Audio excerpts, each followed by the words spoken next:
할렐루야. 오늘 또 날마다 생생한 복음으로 우리의 영혼을 늘 이렇게 또 새 힘 주시고 또 격려해 주시는 우리 주님을 인해서 또 찬양 드리고 또 우리의 영혼이 기쁩니다. 그 성경의 그 아주 소박하고 그리고 정감이 넘치는 그러한 사적인 편지 형식의 그런 성경이 한 장으로 된 성경이 있습니다. 그게 빌레몬서라고 그러죠. 그런데 그 아주 작고 사적으로 보이는 그 단순한 그런 그 내용이고요. 그런데 그 속에 참 핵 능력, 그런 참 그 가공할 만한 그런 능력을 얘기할 때 핵 능력이다 이렇게 원자탄 같은 그런 핵 능력과 비교할 수가 없는 그런 시대와 인간 본성을 거스리는 그런 생명과 회복의 그런 파격적인 그 사랑의 능력이 담겨 있는 아주 평범해 보이고 또 소박해 보이는 그러한 그 정감 넘치는 성경을 우리 또 대하게 됩니다. 그 얘기의 그 중심이 되는 주인공은 아주 간단하게 하나는 그 가정교회 지도자였던 빌레몬이라고 하는 사람이고요. 또 하나는 그 빌레몬의 집에 노예로서 있었던 그런 그 오네시모라는 사람, 그 노예였는데 도망쳤다가 죄수가 되어 그리고 그 감옥에서 바울을 만나게 된 회심한 오네시모라고 하는 도망자, 범죄자이자 노예 출신이었던 오네시모라는 사람이 있고요. 또 그 사람을 만나서 또 좀 우리 잘 아는 사도 바울, 이 세 사람의 주인공의 이야기가 이렇게 기록이 사건의 이제 중심이 됩니다. 그런데 여기 세 가지 로마 시대, 그 다음에 도망친 범죄자, 거기다가 노예 이렇게 말하면 이거는 그냥 뭐 얘기 더 길게 할 것도 없습니다. 당대 로마 시대는 노예를 인류 문명의 꽃을 피웠던 그런 때죠. 물론 승자의 입장에서는 그렇습니다. 그러나 수없는 뭐 짓밟힌 사람들, 약소 국가들, 빼앗긴 정복당한 그런 국가들, 이들에게 있어서 그때는 역사 중 가장 비참하고 끔찍한 시대였으면 뭐 말할 것도 없습니다. 그 중에 노예라고 하면 그러면 당시 그런 말이 있었다고 그러죠. 노예와 당나귀의 차이는 딱 한 차이, 말을 할 수 있고 없고 차이밖에 없다. 이렇게 말할 정도로 뭐 인권이다 뭐다 이런 거 아무런 상관이 없습니다. 자, 그런 로마 시대에 그냥 노예라고 해도 그건 인간으로 취급을 안 하니까요. 인간도 아니고요. 거기다가 도망까지 쳤으니까 이게 뭐 반항기가 있다든지 이런 믿을 수 없는 뭐 이런 범죄를 저질렀다든지 이러면 그건 쓸 수 없는, 그러니까 그냥 재산 가치도 안 되는 그 쓸모가 더욱 없는 존재고요. 그리고 이미 뭐 언제든지 기분 내키는 대로 주인에게 생사권이 달려있기 때문에 죽일 수도 있고 살릴 수도 있는 그러한 존재인데 거기다가 범죄까지 저질렀으니 형벌은 이미 그 가혹한 형벌은 상상할 수 없는 형벌이 주어졌습니다. 자, 인간도 아니지요. 쓸모는 더욱 없지요. 형벌은 가혹한 형벌이 기다리고 있는 아주 정해진 운명, 다른 길이 없는 비참한 당대 사람들의 문화적, 정서적 그러한 그 앞에서 오네시모라고 하는 이 불행한 사람은 동정의 여지도 또 없고 뿐만 아니라 버려진 저 길가의 돌 같은 그런 참 인생에 불과했습니다. 그 사람, 이 사람을 두고 지금 이 사람을 두고 이제 하나님의 종 바울이 같은 죄수로 로마의 그런 감옥에서 만난 거예요. 그리고 이 불쌍한 노예 출신인 오네시모를 복음을 전해가지고 그의 표현대로 하면 옥중에서 낳은 아들이다 이렇게 표현을 합니다. 그런데 이 오네시모를 두고 지금 원래 주인인 그 빌레몬에게 알다 보니까 얘기를 나누다 보니까 도망친 노예인데 그 이전의 주인이 빌레몬이에요. 그러면 그리스도 안에서 그 빌레몬이 정말 주님 때문에 그냥 하늘같이 이렇게 존경하는 바울이라고 하는 분이 복음 때문에 고난을 받아서 로마의 죄수로 있다가 빌레몬의 집에서 있다가 도망쳤는데 빌레몬이 존경하는 사도 바울을 만난 거예요. 이렇게 된 거죠. 자, 그러니까 이런 그 세 주인공이 엮여진 이 스토리. 그때 이 하나님의 그 복음의 증인이었던 사도 바울이 그 로마 시대의 도망자여 노예였던 오네시모를 위해서, 그러니까 쉽게 말하면 사면을 요청하는 빌레몬에게, 원래 주인에게 그 권한이 있으니까 원래 주인인 빌레몬에게 이 오네시모를 돌려보냅니다. 가면 죽는 거죠. 그런데 그의 손에 정성스레 이 빌레몬서가 된 이 편지를 써서 오네시모는 손에 들려서 빌레몬에게 보내는 그런 스토리입니다. 그 보내는 편지의 내용에 담겨진 그 소박해 보이는, 그리고 정감 넘치는 아주 개인적이고 사적인 조그만한 한 이야기 같은 이 이야기가 당대의 가치로는 그 당시대에 이보다 더 파격은 없습니다. 이것은 전혀 이 세상의 가치, 로마 시대의 그 인본적인 그러한 세상에 이 땅에 있는 세상의 가치로는 전혀 도저히 있을 수도 생각할 아이디어도 나지 않는 진짜 파격 중의 파격이었습니다. 그것은 오늘 오직 하늘가치 안에서 복음 안에서 새로운 질서를 만난 하나님 나라의 영적인 원리로만 가능한 그런 것을 요청하는 겁니다. 근데 그 요청이, 바울 사도의 요청이요, 이 오네시모를 빌레몬에게 보내면서 이 빌레몬서 안에 아주 간절한 강청함으로 빌레몬에게 요청을 하는데, 오네시모에 관한 얘기를요, 첫째는 이 오네시모를 그냥 용서해라 정도가 아니고요, 종이 아닌, 노예가 아닌 사랑받는 형제로 받으라는 겁니다. 당대 로마 시대에 물건 취급을 받던 노예를 그냥 종이 아닌, 노예가 아닌 사랑받는 형제로 받으라는 겁니다. 두 번째는 보통 형제가 아니고요, 나 바울, 당신에게 나 바울이 어떤 존재인지 내가 알지만 당신이 내가 가면 어떻게 나를 대하겠느냐, 나를 영접하듯이 똑같은 농도로 그를, 이 오네시모를 그렇게 영접하라는 겁니다. 그리고 또 세 번째는 그는 내 심장이야. 오네시모를, 이 도망친 죄수였던 노예인 오네시모를 향해 하는 말이 바울이 그는 내 심장이야. 그리고 또 그가 혹시 진 빚이 있다면 아마 짐작컨대는 도망칠 때 엽이라도 갖고 도망쳐야 되니까 아마 재산을 축내고 도망쳤던 것 같아요. 만약 빚이 있다면, 갚아야 될 게 있다면 나에게 계산해라. 내가 대신 그 빚을 갚겠다. 그러니까 그 오네시모의 빚은 내 빚이다, 이 말이에요. 그리고 사실 그는 옥중에서 나를, 빌레몬, 당신이 나를 스승으로 알고 하나님의 사도로 한다면 당신이 나의 동역자이고 당신이 나에게 그런 존재인 것처럼 내가 옥중에서 오네시모를 당신 대신 동역자로 쓰고 싶다, 이렇게 말하는 거예요. 도대체 이런 그 시대하고는 도저히 그 시대와 인간 본성을, 당대 인간 본성을 거스르는, 도대체 이런 파격 중에 파격인 이런 요청을 하는 근거가 뭘까요? 무슨 근거를 가지고 일어나요? 다른 거 없었어요.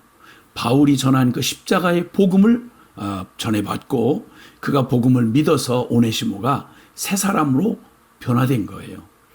예수님의 핏값으로, 우리가 믿는 바대로 예수님의 핏값으로 구원을 받아서 하나님의 자녀가 됐으니 이제 주 안에서 이 세상의 가치나 이전에 우리가 살아왔던 그 어떤 것으로도 전혀 무관한, 전혀 새 피조물 된 주 안의 형제가 되어 하늘 가족이 되었기에 그게 근거인 거예요.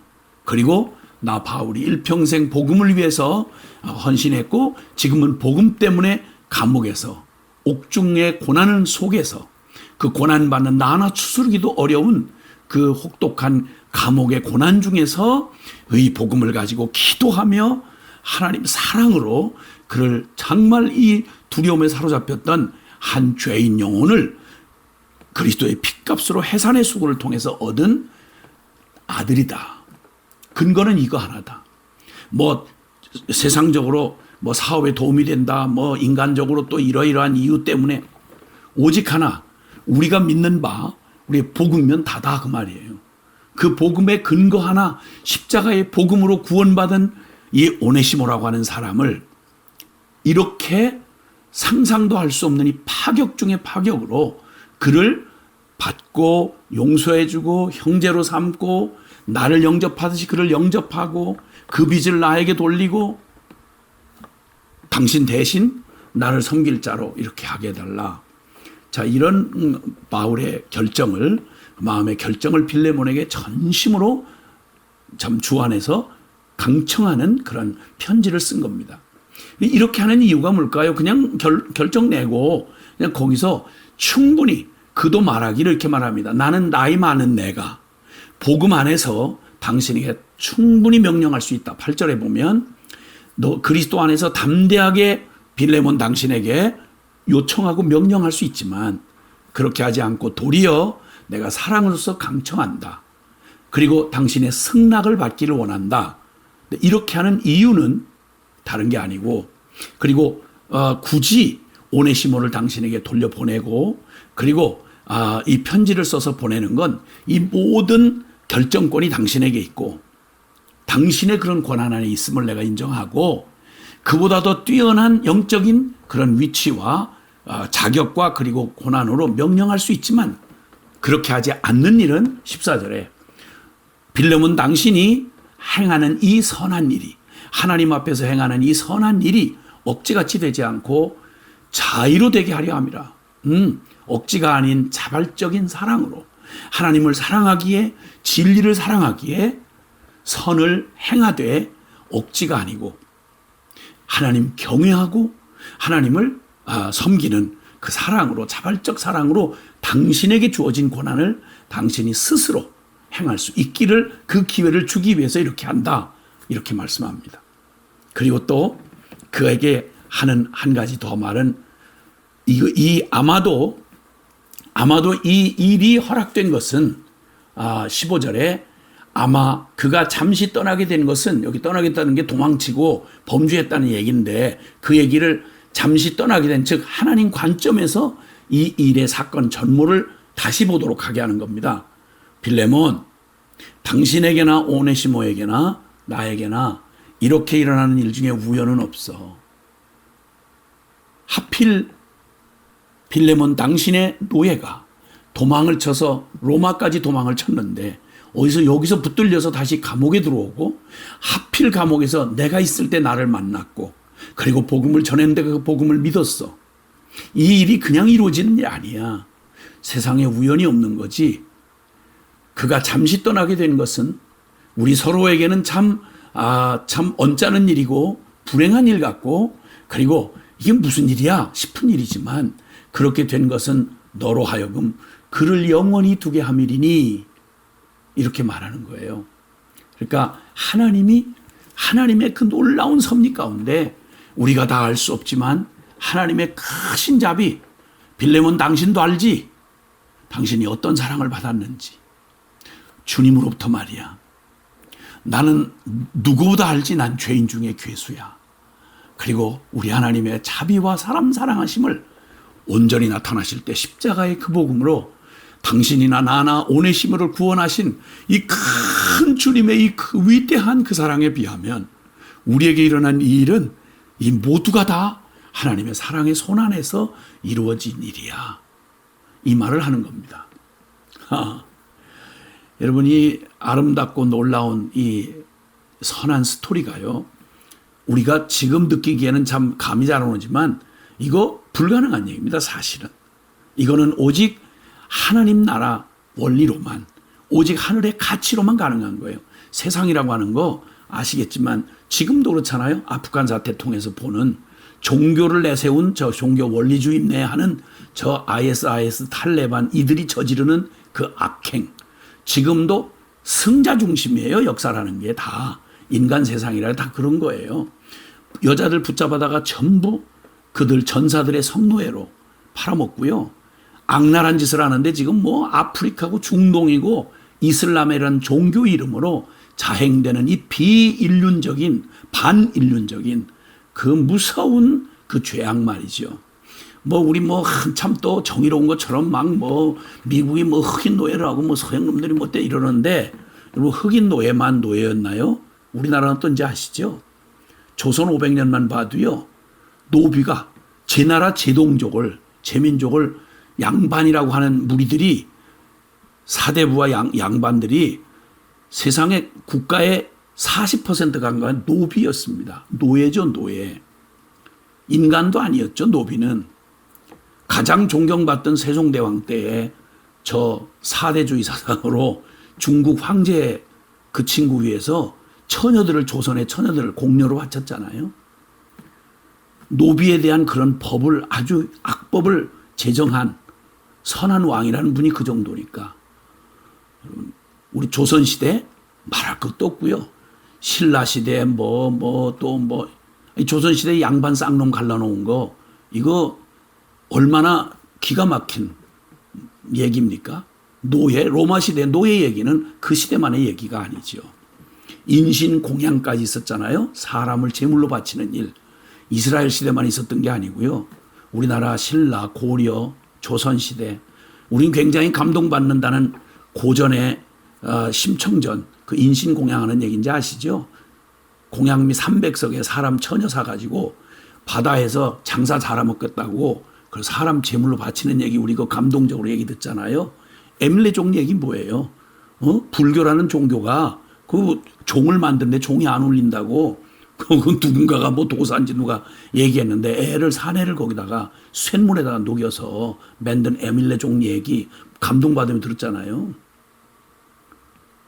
이게 인간이에요. 하나님 떠난 하나님 없는 사고 세속적이고 인본주의적인 가치로는요 있을 수 없는 얘기예요. 어느 시대에나 다 가진 자 적자 생존의 원리로 저지르는 인간들의 이 악함과 이 반인륜적이고 그리고 이거 뭐 소망 없죠. 이런 선한 스토리는 로마 시대만 아니라 지금도 파격입니다. 그럼 이 선한 스토리의 뿌리가 뭐죠? 더 근원으로 가면 우리 모두가 다 죄의 노예였잖아요. 로마 시대 노예는 오네스모 정도가 아니고요. 우리는 영원히 죄의 노예예요. 사탄의 노예였죠. 그리고 하나님과 영원히 원수된 자고 그리고 본성적으로 하나님을 반역하는 불순종의 아들들. 그런 죄인인 나를 구원하신 예수 그리스도의 구원의 가장 지금 이 감동적인 이야기가 사실 우리가 받은 이 놀라운 영적인 구원과 진정한 실제 하나님의 사랑을 받고 구원받은 우리의 얘기에 비하면 그건 그냥 그 생명 작은 가지에 불과한 거예요. 그 생명의 샘물이 빌레몬이라는 저 광야의 마른 가지 같은 죽은 자와 같았던 그를 적셔서 살려낸 이야기. 당시대의 가치를 완전히 전복시키고 생명 존중, 인간성을 회복하고 생명 살리는 운동으로 일어난 얘기 말이죠. 이 스토리의 주인공들의 이 동일한 동기, 빌레몬의 입장에서 오네시모의 입장에서 바울의 입장에서 그리고 제3자 된 교회의 입장에서 볼 때 이 모든 세 사람 모두가 입장이 다르지만 빌레몬도 순종하는 빌로면도 이 은혜를 입었던 오네시모도 그리고 이 사랑의 주체가 된 바울도 여러분 사실 그 영적인 실체는 지금 말씀드린 대로 나 같은 죄의 노예를 영원 형벌받을 악인을 하나님의 원수요 죄인 중에 괴수인 나를 구하시려고 하늘 영광 버리고 이 땅에 오셨던 예수 그리스도 성육신 해주시고 사람이 되어 십자가의 내 죄 때문에 죽으시기까지 하시고 그리고 하나님 성령이 아예 내 안에 내주하여 오셔서 우리를 하나님의 자녀 삼으실 뿐만 아니라 예수 그리스도의 거룩한 신부로 천국 하늘나라의 주인공으로 우리를 만드신 이 사랑 여러분 이 하늘의 놀라운 이 복음이 말이지요. 오늘 빌레몬서 같은 이 아름다운 일을 이뤄내는 거예요. 이 작은 성경 별거 아니죠? 별거 아닌 소박해 보이죠? 아니요. 온 인류와 전 역사에 누구도 도전해 볼 수 없는 기껏 인권이니 뭐니 해봐야 그 명분으로 전부 그 명분으로 전쟁하고 살육하고 빼앗고 강제하고 이러던 이 세상 한복판에서 자기를 주어 기꺼이 우리를 살려내시는 하나님의 이 천국의 파격적인 사랑, 이 놀라운 사랑이 빌레몬서를 이뤄냈고요.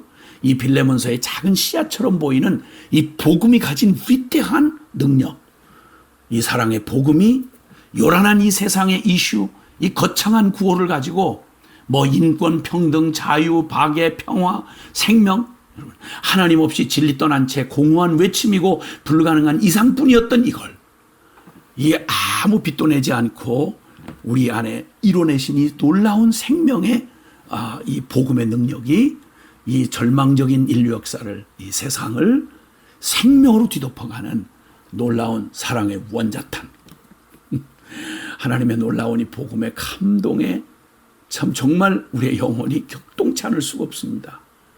빌레몬서의 아름다운 스토리를 이뤄내신 주님이 작은 오네시모 같은 우리의 심령 안에, 때로는 빌레몬의 입장에서 때로는 바울의 입장에서, 그러나 동일하게 이 사랑에 감복받은 우리가 이게 특별한 게 아니라 너무 당연한 거예요. 요한일서에만 있는 말씀처럼 우리가 주님이 우리를 위해서 생명을 주셨으니 우리도 형제를 위하여 목숨을 버리는 것이 마땅하니라. 이게 최소한의 복음을 가진 생명교회의 수준입니다. 이 복음으로 나는 불가능하지만 이 사랑받은 내게 이 불가능을 기적으로 우리에게 십자가 사랑이 실제가 되게 하신 주님을 나는 나를 부인하고 이 십자가 지고 한 걸음 순종하고 작지만 순종하면 이 작은 빌레몬의 작은 스토리가 인류 역사를 시대를 거스르고 역사의 인류의 본성을 거스려서 하늘나라의 가치를 하늘나라가 임하게 하는 그 역사에 쓰임받는 것처럼 제2, 제3의 빌레몬서가 우리의 빌레몬서가 오늘도 쓰여지는 하루입니다. 할렐루야! 우리 주님 함께 하십니다.